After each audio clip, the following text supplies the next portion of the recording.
आखिर बहू भी तो बेटी ही है। पूरा जरूर पढ़िए।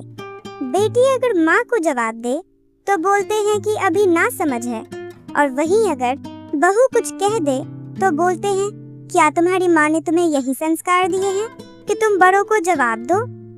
बेटी सुबह लेट सोकर उठे तो कोई बात नहीं, और बहू अगर एक दिन लेट हो जाए तो सास का मुंह फूल जाता है।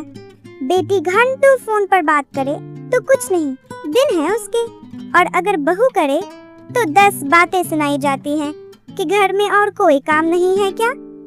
बेटी खुलकर हंसी मजाक कर सकती है, वहीं बहुओं को ऊंची आवाज में बात करना भी गलत माना जाता है।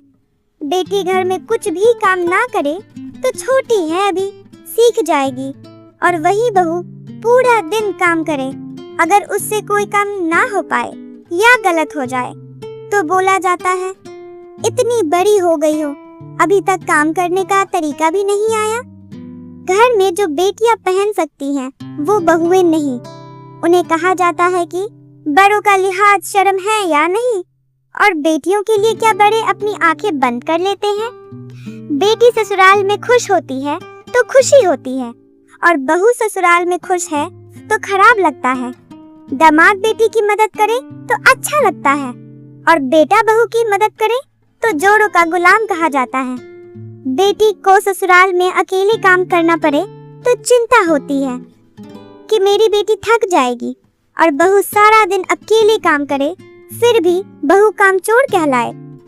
बेटी की सास और ननद काम ना करे तो गुस्सा आता है, और जब वो अपने घर में बहू की मदद ना करे तो वो सही लगता है।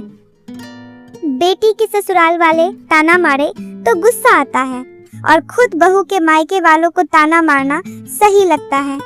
बेटी को रानी बनाकर रखने वाला ससुराल चाहिए, और खुद को बहू काम वाली चाहिए।